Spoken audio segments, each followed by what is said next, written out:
Graça e paz do nosso Senhor e Salvador Jesus Cristo. Boa noite a todos. Nessa noite nós estamos felizes em podermos entrar na sua casa compartilhando a palavra do Senhor. É culto de casais, é um culto muito abençoado e eu quero que o seu coração e o meu coração possam estar abertos nessa noite para receber o melhor de Deus. Por isso, feche os olhos nesse momento, feche os olhos.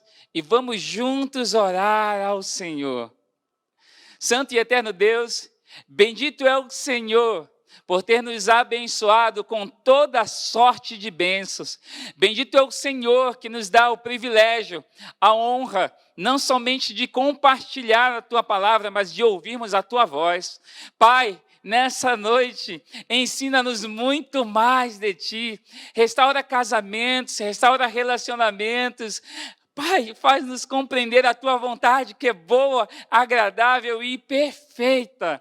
Em nome de Jesus, agora que cada casa seja tomada e inundada com a Tua glória, Pai. Em nome de Jesus, que todo ouvido esteja atento, não somente para ouvi-lo, mas para obedecê-lo também. Pai, faz com que nessa noite a Tua verdade e a Tua vontade seja manifesta. Em nome de Jesus, usa a Tua serva para falar aos nossos corações o que Tu bem queres, ó Pai. Cala, Senhor, cala toda a voz humana, cala tudo aquilo que não vem do Senhor e sopra sobre ela do Teu Espírito em nome de Jesus.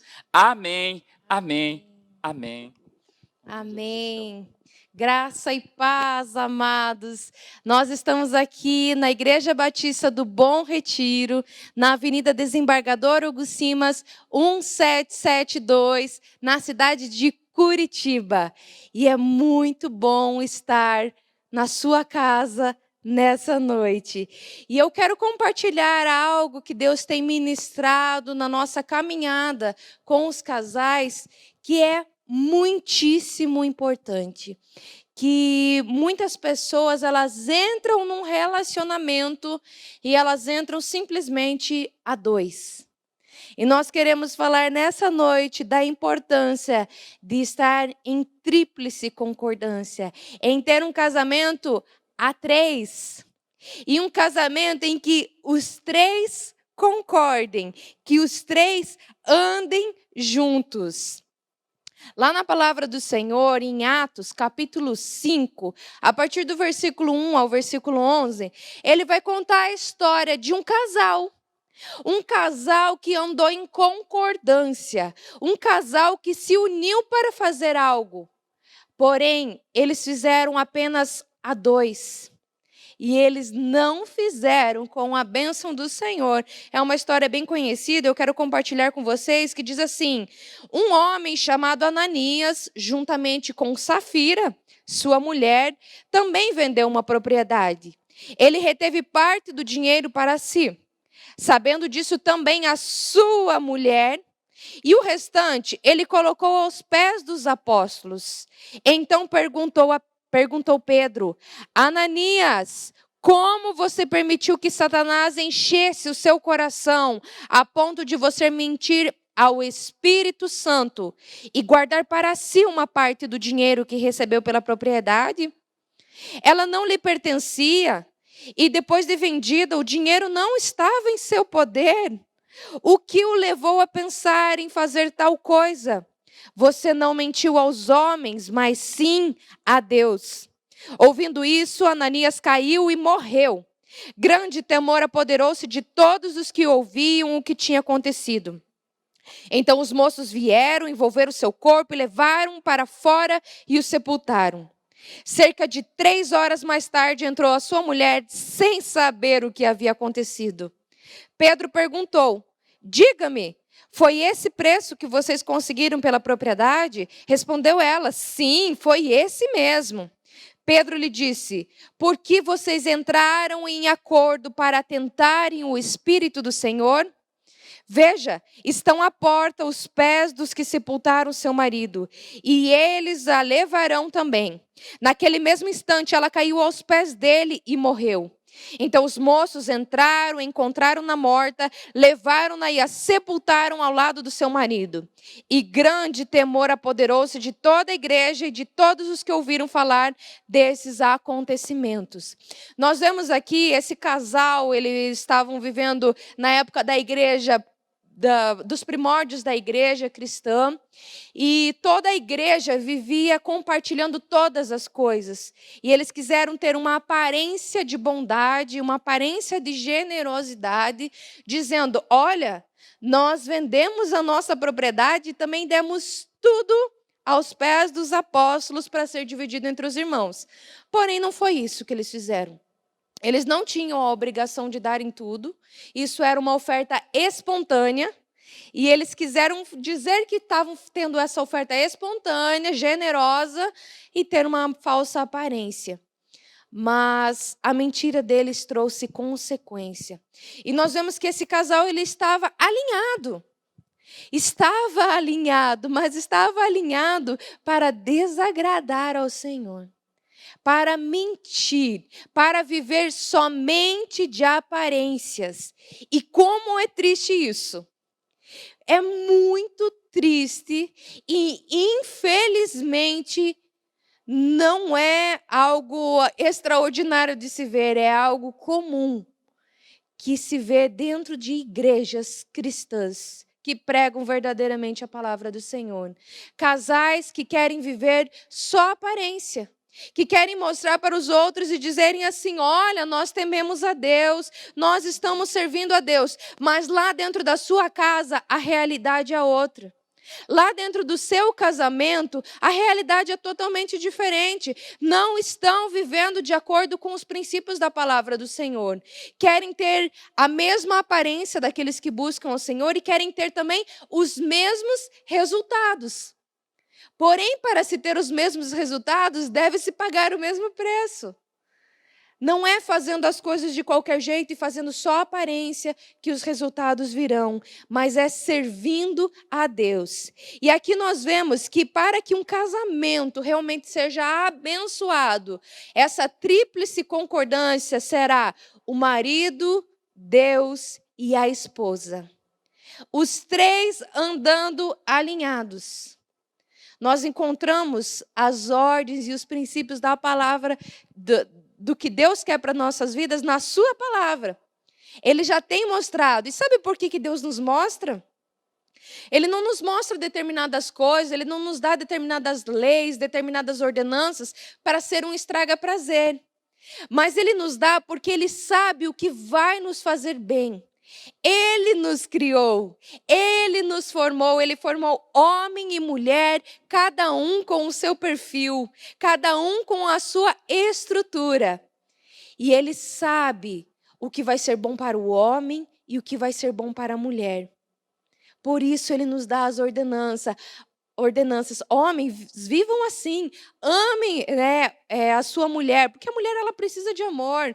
Mulher, honre o seu marido, o marido ele precisa ser honrado, precisa ser respeitado. A cada um de nós foi dado um papel e Deus nos instrui na sua palavra. Nós devemos andar em concordância com ela. Para um casamento ser bem-sucedido e gratificante, é necessária essa concordância tripla. Homem e mulher são seres imperfeitos. Você casado aí, você é imperfeito. Você que vai entrar num relacionamento, você também é imperfeito. Talvez algumas das suas imperfeições não estão tão à mostra para os outros, mas no relacionamento conjugal, é um lugar onde que nós verdadeiramente nos mostramos. Porque nós temos intimidade com o nosso cônjuge, uma intimidade que nós não tivemos com os nossos pais, uma intimidade que nós não tivemos com irmãos, com um melhor amigo, melhor amiga. É uma intimidade muito mais profunda. E nessa intimidade, nós mostramos o nosso verdadeiro eu. Muitos casais, logo no início do relacionamento, eles ficam: meu Deus, eu achava que eu não era assim. O que aconteceu comigo? Ele está fazendo eu ficar assim, ela está fazendo eu ficar assim. Não. É porque agora você está tendo coragem de mostrar coisas que você não tinha coragem. Eu falo para o meu esposo, eu sempre falo para ele, falo assim, amor, os teus pais, tua mãe pensa que te conhece, mas eu te conheço, né? Eu sei aí coisas sobre você, eu conheço, né, coisas que eles nunca imaginaram que você falaria, que você pensaria ou que você faria. Mas nós, no relacionamento, conhecemos. E nós somos seres imperfeitos. E se nós estivermos sozinhos, só o casal, nós teremos um casamento imperfeito. Mas se nós adicionarmos um Deus perfeito a essa combinação, teremos possibilidades ilimitadas de nos aproximarmos da perfeição planejada por Deus. A perfeição no casamento, ela só pode ser alcançada, não vai ser alcançada ainda, né? Mas aproximada. Nós só vamos nos aproximar se nós estivermos alinhados com Deus. Se nós não vivermos por nós mesmos, porque nós somos seres imperfeitos. Não basta apenas concordarem entre si, mas concordarem na verdade de Deus. Jesus disse aos judeus que haviam crido nele, se vocês permanecerem firmes na minha palavra, verdadeiramente serão os meus discípulos, e conhecerão a verdade vos libertará. Isso está lá em João 8, 31 e 32. Se você é verdadeiramente um discípulo de Jesus, você vai permanecer na palavra dele. Vai obedecer o que ele tem para a sua vida. Essa é a amostra, essa é a maior demonstração de que a pessoa é um discípulo de Jesus. Que ela obedece, que ela cumpre a palavra do Senhor. Essa é a demonstração, não tem outra demonstração. Porque eu fiz obras. Não, porque você obedeceu, porque você seguiu. Concordar com coisas contrárias à palavra de Deus abrirá portas para problemas que enfraquecerão o casamento. Nós vemos aqui Ananias e Safira, a grande porta, a grande brecha para o inimigo que eles deram. Eles queriam simplesmente ter atos que parecessem atos de generosidade. Mas eles não estavam agindo conforme a palavra do Senhor. Eles usaram de mentira, de falsa aparência, tiveram ganância, nós podemos aí, nessa parte, analisando o que eles fizeram, vermos vários pecados ali. E talvez se nós pudéssemos sondar os corações deles, nós veríamos vários outros pecados também, a inveja daqueles que estavam obedecendo a Deus, e que eles queriam também ter aquele mesmo título que os outros tinham de generosos. 1 Coríntios 6, 19 e 20 diz, acaso não sabem que o corpo de vocês é santuário do Espírito Santo, que habita em vocês, que foi dado por Deus e que vocês não são de si mesmos? Vocês foram comprados por alto preço, portanto, glorifiquem a Deus com o corpo de vocês. Nós devemos glorificar a Deus. Como que é glorificar com o meu corpo? É simplesmente apresentar o meu corpo arrumadinho, cheirosinho, limpinho? Não, não é só isso, porque isso também, né? Nós vamos exteriorizar o que está passando no nosso interior. Mas é com as nossas atitudes, com as nossas escolhas, nós vamos glorificar a Deus. Quando nós rejeitamos a nossa carne, os nossos próprios desejos, nós glorificamos a Deus. A palavra de Deus, como eu falei, ela nos ensina as coisas porque ela quer trazer o melhor para as nossas vidas. Deus quer o melhor para as nossas vidas. Deus não é um Deus de estraga prazeres, não. Quando Ele pede para você se controlar, para você controlar o seu corpo, para você não andar em gritaria, para você não andar em prazeres desordenados aí, desejos sexuais, desejos de comer, tantos outros desejos desordenados que nós temos no nosso corpo, eles fazem mal a nós. Por isso que a palavra de Deus fala para nós termos esse controle, para que nós possamos viver uma vida melhor. Nós temos consequências ao transgredirmos as leis de Deus. Não se deixe enganar, de Deus não se zomba, pois o que o homem semear, isso também colherá. Quem semeia na sua carne, da carne colherá destruição. Mas quem semeia do Espírito colherá vida eterna. E não nos cansamos de fazer o bem, pois no tempo próprio colheremos e não desanimamos. Portanto, enquanto temos oportunidade, façamos o bem a todos, e especialmente aos da família da fé. Isso está em Gálatas 6, do 7 ao 10. Não canse de plantar. Não canse de fazer o que é certo e não se engane, porque aquilo que você fizer, você vai colher. Você vai plantar na sua carne, você vai colher obras da carne, você vai colher coisas que não são boas, mas se você plantar no Espírito, você também colherá. E eu sempre falo, eu repito isso, e é uma coisa que tenha muito na sua mente. A colheita é espiritual. É Deus quem nos dá. Existe algo no mundo espiritual que nós não temos como compreender, porque nós plantamos aqui hoje, fazemos, e de repente a recompensa vem do outro lado que a gente nem imaginava. E a gente recebe coisas, e ali onde a gente fez, talvez a gente não vai receber. E às vezes pode passar anos, décadas, e a gente vem e recebe um fruto de algo que a gente fez, e a gente diz, como Deus é maravilhoso. Como Deus é tremendo. Isso para as coisas boas e para as coisas ruins.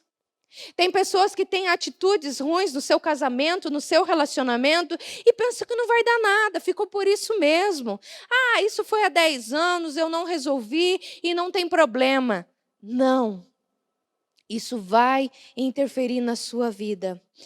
Deus fez as suas leis em benefício de todos. A vida funciona melhor quando vivemos de acordo com elas. Salmo 19, 7 ao 13 diz assim: a lei do Senhor, ela é perfeita.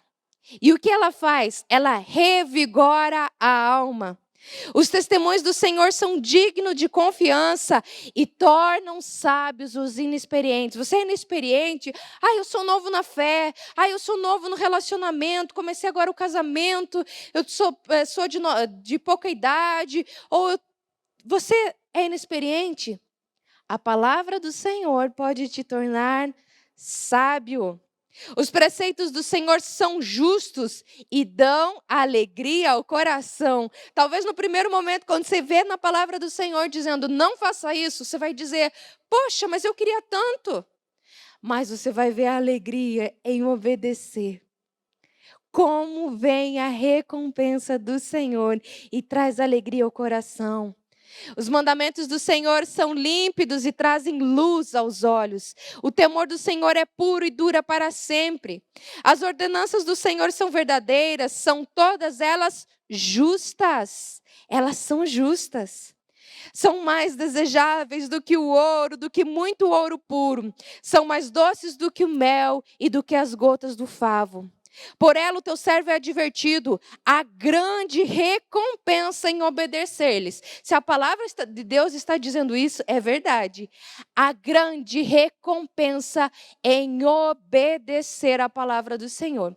Você não apenas evitará problemas para a sua vida, mas você será recompensado.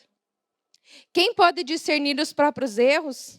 Absolve-me dos que eu desconheço. Também guarda o teu servo dos pecados intencionais, que eles não me dominem. Então serei íntegro, inocente de grande transgressão. Gente, que palavra maravilhosa! A lei do Senhor é perfeita e ela pode revigorar a sua alma. Então se alimente disso. Se alimente disso, se alimente da palavra do Senhor, porque ela pode revigorar a sua vida. Você pode estar aí fraco, desanimado, desacorçoado com o seu casamento, pensando não tem mais jeito, mas se você se alimentar da palavra do Senhor e obedecer à lei do Senhor, você verá como a sua alma será revigorada e todos esses benefícios aí que ela fala. O casamento deve ser baseado na verdade. Se não confiarem um ao outro, em quem confiarão? Se você confia mais lá no teu colega de trabalho, se você confia mais na sua melhor amiga e não sei quem do que no seu próprio cônjuge, pode ter certeza que você terá problema, porque você e o seu cônjuge são um só. A mentira é uma das piores coisas para prejudicar o casamento. Isso daí danifica o casamento. Quanto à antiga maneira de viver, vocês foram ensinados a despir-se do velho homem, que se corrompe por desejos enganosos, a serem renovados no modo de pensar e a revestir-se do novo homem, criado para ser semelhante a Deus, em justiça e em santidades provenientes da verdade. Portanto, cada um de vocês deve abandonar a mentira e falar a verdade ao seu próximo, pois todos somos membros do mesmo corpo. Se você tem mentira no seu relacionamento, se o seu casamento está baseado em mentiras, em falsas verdades, em coisas ocultas, a palavra de Deus está dizendo que você deve abandonar isso. Abandone. Aquele que abandona, confessa e abandona, ele encontra perdão no Senhor. Peça perdão para o Senhor, mas também resolva isso com o seu cônjuge. Muitas pessoas, elas pensam que elas podem construir o relacionamento delas, fazer a sua edificação da sua casa em cima de entulhos. Não, isso aqui tá entulhado, isso aqui tá aqui, né? E não vai interferir. Eu vou construir uma nova casa em cima e isso aqui eu não preciso mexer. É mentira. Uma hora vai começar a aparecer rachaduras. Uma hora as coisas vão começar a aparecerem aí, as meias-verdades, as desconfianças, e trarão problemas ao relacionamento. Para ser sincero, é necessário uma boa comunicação. E aqui eu quero falar alguns pontos para você analisar no seu relacionamento e como você tem vivido. Fale com sinceridade como você se sente em relação ao que o seu cônjuge faz. Você precisa dizer a ele quando algo lhe aborrece. Alguns casamentos, elas são baseados em mentiras, né? Em as pessoas maquiando a verdade, porque elas não querem ferir o outro.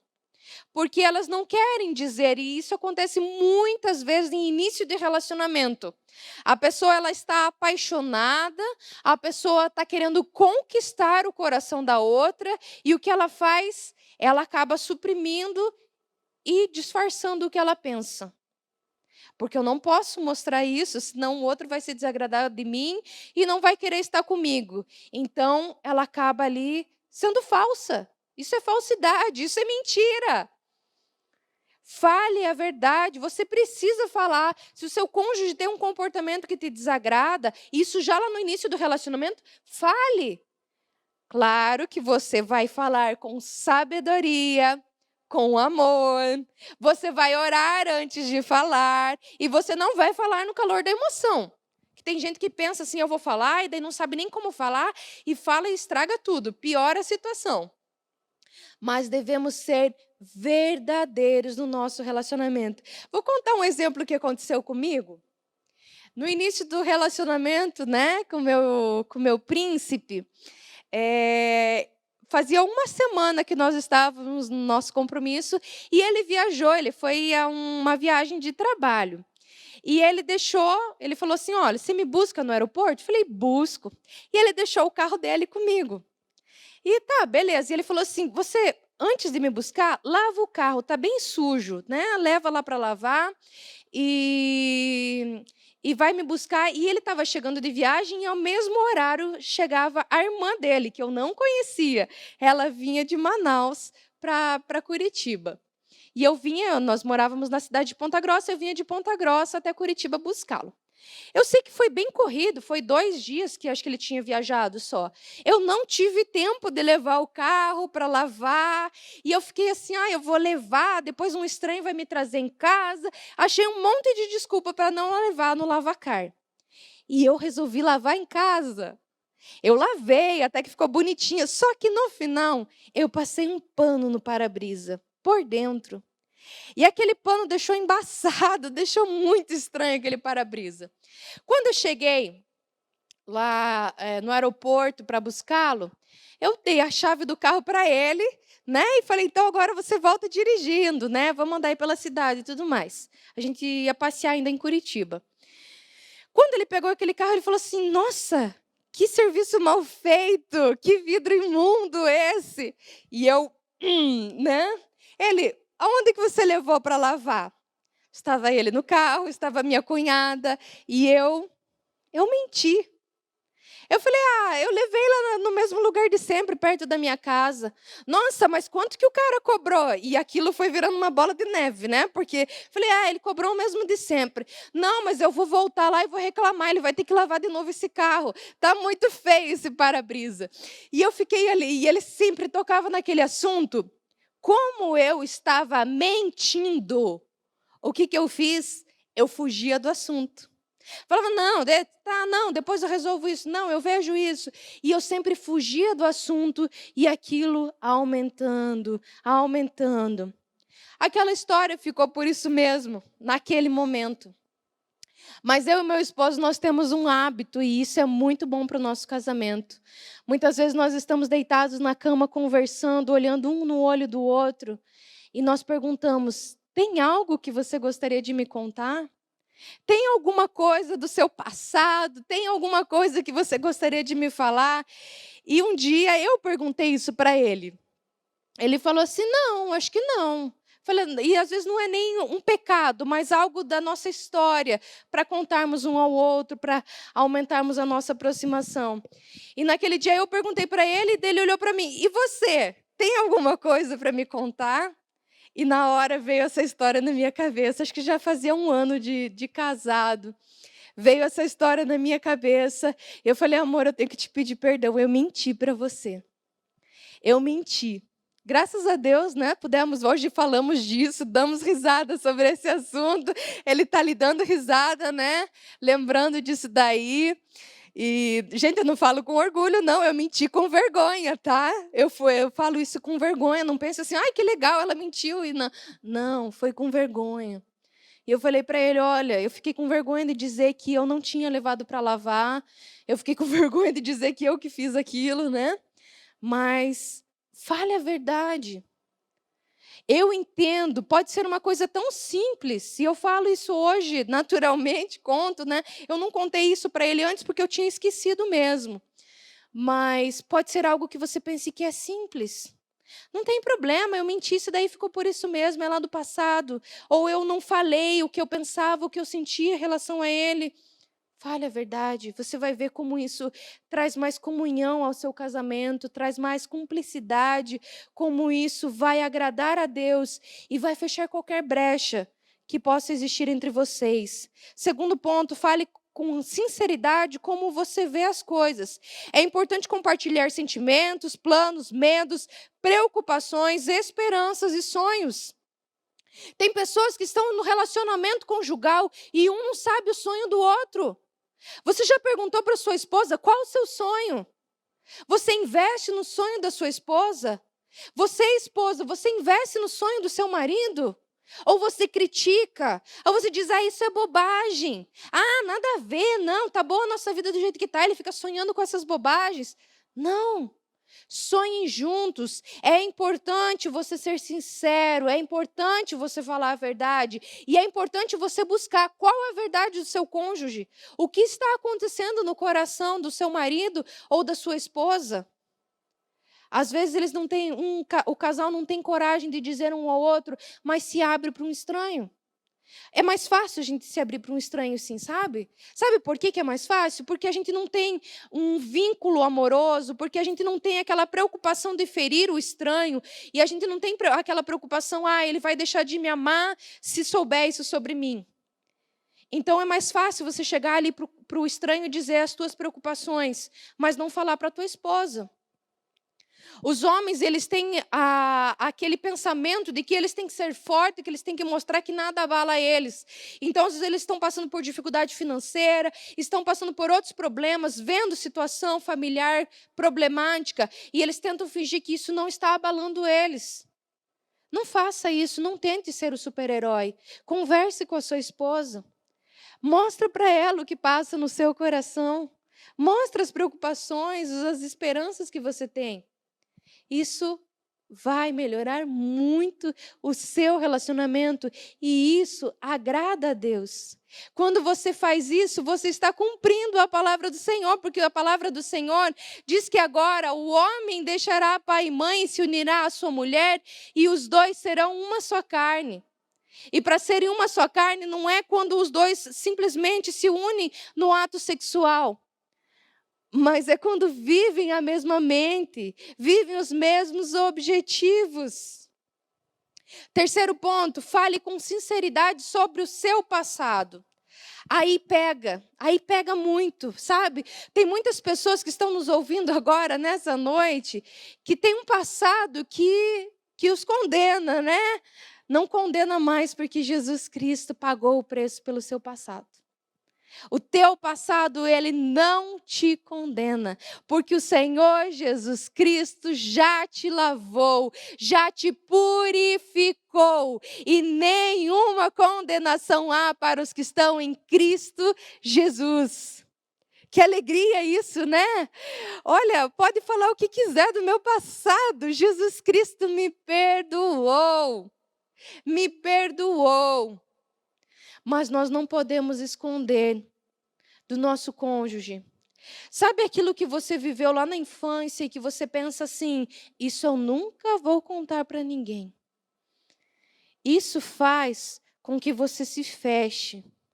Isso faz com que quando alguém chegue num assunto que você pensa que podem tocar sobre aquilo que você viveu, podem falar sobre aquilo do teu passado, você se fecha, se bloqueie e cria um muro. E o relacionamento conjugal é afetado quando acontece isso. Porque o seu cônjuge vai perceber. Uma pessoa que ela sofreu um abuso sexual na infância, ela pensa assim, eu nunca vou contar isso para ninguém. Nunca, nem quando casada. E casa, entra no relacionamento e não conta. Só que surgem situações, surgem assuntos sobre isso. Algum dia o cônjuge vai tocar nesse assunto, não perguntando necessariamente sobre se você sofreu, mas vai tocar, olha o que aconteceu, e a pessoa já fica assim, querendo fugir, igual eu lá com o carro, sabe? Querendo fugir do assunto, aí o outro pergunta, e vai virando uma bola de neve, vai criando mentiras, e vai tentando pagar histórias, e não dá. A outra pessoa percebe que você está sendo uma pessoa evasiva. O cônjuge percebe, tem algo errado, eu não consigo aprofundar o relacionamento. Aí a pessoa vê que você tem atitudes que não estão muito legais e ela não entende por quê. Ela se sente não respeitada, ela não se sente amada. Ela não se sente que ela faz parte da sua vida, porque sempre vai ter aquela coisa escura que ela não tem acesso. Por isso, fale. Porque esconder o passado e até mesmo as falhas abala a confiança no relacionamento. Nós não devemos ser reféns do passado, mas confessar e deixar para trás. Quando você bloqueia, quando você tem aquele teu segredinho lá do teu passado, da tua infância, de outros relacionamentos, do início do relacionamento, você faz um bloqueio ali, você não tem confiança com a pessoa.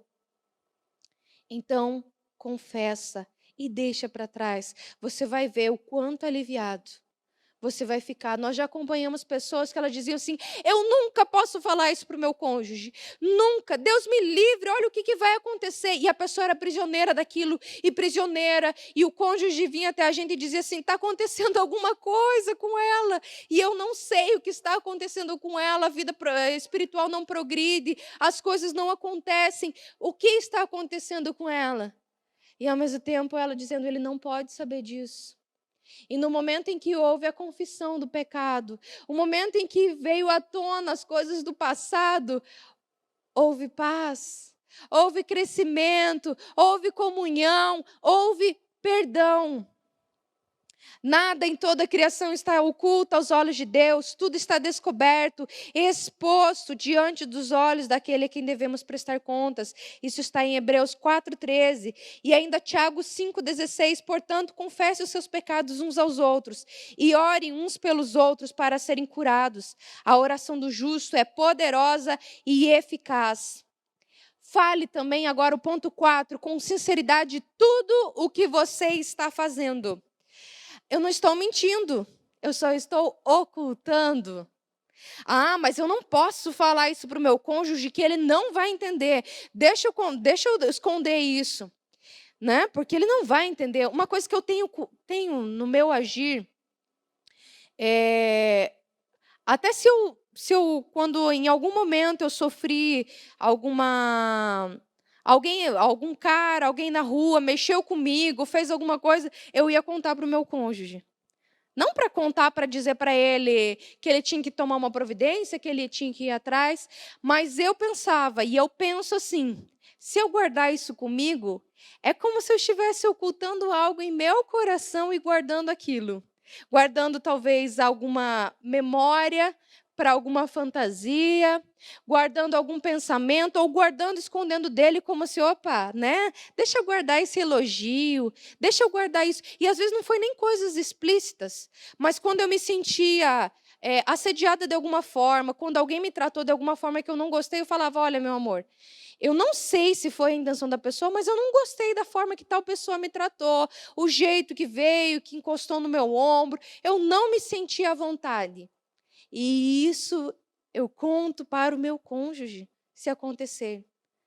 Se eu saio na rua, encontrei alguém, aconteceu alguma coisa e eu acabei tendo uma atitude errada, gastei um dinheiro, eu vou contar para ele. Se eu fui impulsiva, eu vou contar para ele. Eu não vou esconder. Eu tenho que contar para ele, porque isso também está sendo desleal. Não está agindo com sinceridade quando nós escondemos. Esconder coisas, ter falta de sinceridade no relacionamento pode levar ao divórcio. Ah, mas eu não posso contar isso. Você pode sim. Você deve contar as coisas. Ah, minha mulher é uma tola, meu marido é explosivo. É isso, é melhor esconder. Isso é o que Satanás quer que você faça. Com que você não viva como uma só carne com o seu cônjuge. Mas você deve viver em uma só carne. Sabe o que acontece? Nunca chegará o dia ideal para nós trazermos a verdade à tona. Satanás ele usará o pior momento e a pior forma possível para trazer os nossos segredos à tona e nos envergonhar. Satanás ele veio com o objetivo de roubar, matar e destruir. Ele é o pior inimigo da sua alma. Ele quer destruir a sua vida. Se ele puder usar, ele vai guardar um segredinho seu, ele vai guardar a sua mentira, ele vai segurar para que no pior momento ele traga sobre você. Ele não é alguém piedoso. Ele não é um ser piedoso, que ele vai olhar e vai dizer assim, coitada, olha, a fulana está com câncer, está passando por um momento difícil, vai trazer agora a traição do marido dela à tona. Não, vamos guardar. Olha, aconteceu isso. Vamos guardar, tadinha, vamos deixar passar esse momento. Não. É nesse momento em que as coisas estiverem piores, é que Satanás vai tentar te afligir mais ainda, para trazer o seu passado à tona, para te envergonhar, para te destruir, para acabar com a sua vida. Porque esse é o desejo dele. Ele quer matar você. Ele quer destruir a sua família, não matar somente você, mas ele quer matar seu cônjuge, seus filhos, seus parentes, seus pais. Ele quer matar todo mundo, é o desejo dele. Não deixe essa ferramenta nas mãos dele. Não seja prisioneiro de Satanás por ter mentiras na sua vida. Confesse ao Senhor, busque ao Senhor, Ele pode te restaurar. Talvez não, você vai ter consequências sim. Não quer dizer que agora, quando você confessar os seus erros, que você vai confessar e, tá tudo bem. Talvez você vai confessar um adultério, sua esposa, seu esposo vão te perdoar. Talvez você vai confessar alguma coisa, né? E você vai receber o perdão, mas talvez você vai confessar e o casamento de vocês, a pessoa vai dizer assim, teu cônjuge vai dizer, olha, tá difícil confiar em você. E você vai ter que trabalhar dobrado, sim, tá? Eu não vou vir com falsas promessas para você, em dizer, vai estar tudo bem. Mas eu posso te dar uma grande promessa que tem na palavra do Senhor, é que nós somos perdoados pelo Senhor. É que nós passamos a viver uma vida em paz. É que nós não somos mais prisioneiros de Satanás. Você tem noção disso? Você não ser mais prisioneiro de Satanás porque você esconde algo. É essa libertação que Jesus quer te dar. Ele veio para te libertar, ele veio para te trazer vida e vida em abundância. Mas vida em abundância nós só podemos desfrutar se nós estamos vivendo conforme a palavra de Deus. Se nós estamos vivendo na verdade. Meus irmãos, se algum de vocês se desviar da verdade e alguém o trouxer de volta, lembre-se disso. Quem converte um pecador do erro do seu caminho, salvará a vida dessa pessoa e fará com que muitíssimos pecados sejam perdoados. Tiago 5, versículo 19 e 20. Você pode ser o agente na vida do seu cônjuge. Você pode ser essa pessoa que leva alguém a receber o perdão. Você pode ajudar o outro que está desviado. Mas você também pode ser o que está desviado.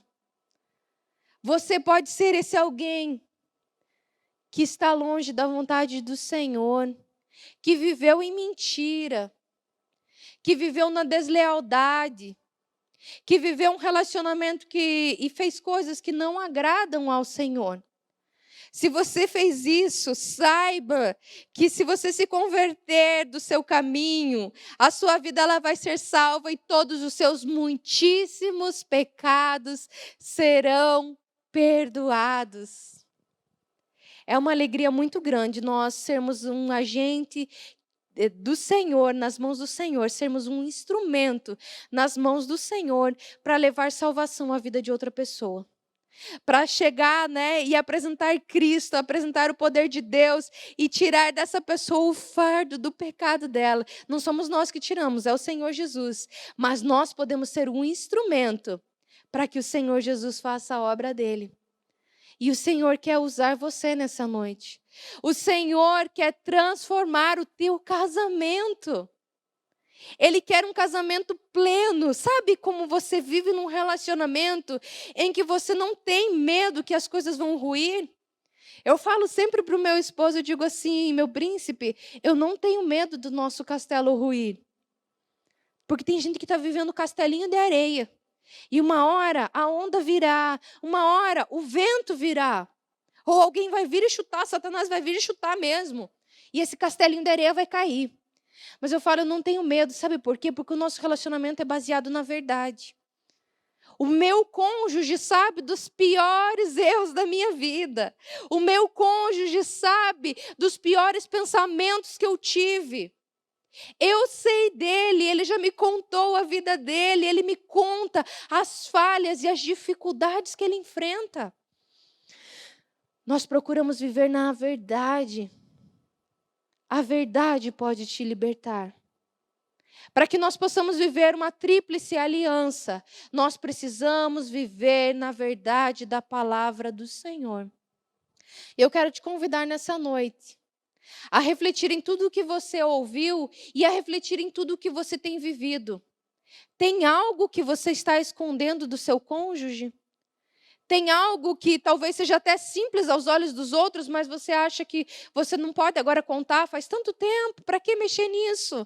Está aqui, está escondido lá no porão, ninguém vai saber. Não. Eu te digo que se você trouxer isso à tona, se você confessar ao Senhor e ao seu cônjuge, você terá uma vida plena. Quando nós confessamos o nosso pecado ao Senhor, nós resolvemos a nossa questão de eternidade. Nós somos perdoados. A questão de eternidade está resolvida. Mas quando nós confessamos ao cônjuge, nós temos vida plena aqui na terra. nós tiramos um fardo de nós mesmos e não damos mais nenhuma arma para que Satanás haja contra as nossas vidas. E eu quero orar por você. Eu quero orar que você reflita em tudo que você viveu. Eu quero orar que o Senhor trabalhe, transforme o seu coração e o seu casamento. Que o Senhor haja em sua vida e te dê a paz. Feche os seus olhos, se você está aí com o seu cônjuge, né? Assim que acabar essa mensagem, vocês conversem, falem o que precisa ser falado. Se você ouvir alguma coisa do seu cônjuge que não te agradar, né? Que você diga, eu não esperava isso de você. Lembre-se da palavra aqui em Tiago, né? Capítulo 5:19, que você pode trazer o outro de volta, você pode ser um instrumento nas mãos de Deus. Peça ao Senhor forças para te dar perdão. E peça ao Senhor forças para que você também confesse. Vamos orar? Feche os seus olhos. Pai eterno, santo e bendito Deus, a tua palavra é a verdade. A tua lei é perfeita, ela refrigera a nossa alma, ela nos dá sabedoria, ela nos dá entendimento, ela nos dá vigor. E ela é muito melhor do que o ouro, do que o mel. E nós queremos nos deliciar na tua palavra e vivermos a tua verdade. Senhor, em nome do Senhor Jesus Cristo, agora visita estes lares, visita esses casais, Senhor meu Deus, que têm vivido uma vida talvez de aparência, que têm vivido coisas que não te agradaram, Senhor, que têm ocultado o passado, que têm ocultado pensamentos, que têm ocultado sentimentos do seu cônjuge, mas que hoje, em nome do Senhor Jesus Cristo, encontrem salvação, encontrem perdão para os seus muitíssimos pecados. Em nome do Senhor Jesus Cristo, eu clamo que haja perdão nos relacionamentos, que haja restauração vinda do Senhor. Que Satanás não tenha mais poder sobre nenhum relacionamento agora, em nome do Senhor Jesus Cristo, mas que esses casais possam viver a verdade e viver na luz, porque a tua palavra é a luz que ilumina os nossos caminhos. Em nome do Senhor Jesus Cristo, eu declaro que haverá coragem de que sejam confessados os pecados. Eu declaro que haverá quebrantamento àqueles que nos ouviram nessa noite. Em nome do Senhor Jesus Cristo, que as famílias construam castelos maravilhosos, lindos, firmados na rocha e não castelinhos de areia. Que o Senhor traga perdão, que o Senhor traga a paz àqueles que confessarem os pecados. Em nome do Senhor Jesus Cristo, faz de nós casais que te honram, que te servem e que glorificam o teu nome. É isso que eu oro no nome santo do Senhor Jesus Cristo e para a honra e glória do nosso Deus. Amém. Amém. Que Deus te abençoe e que Deus te dê um casamento maravilhoso, segundo a vontade dEle. Porque o plano de Deus para a sua vida é bom, é agradável e é perfeito. Fique na paz do nosso Deus. Amém.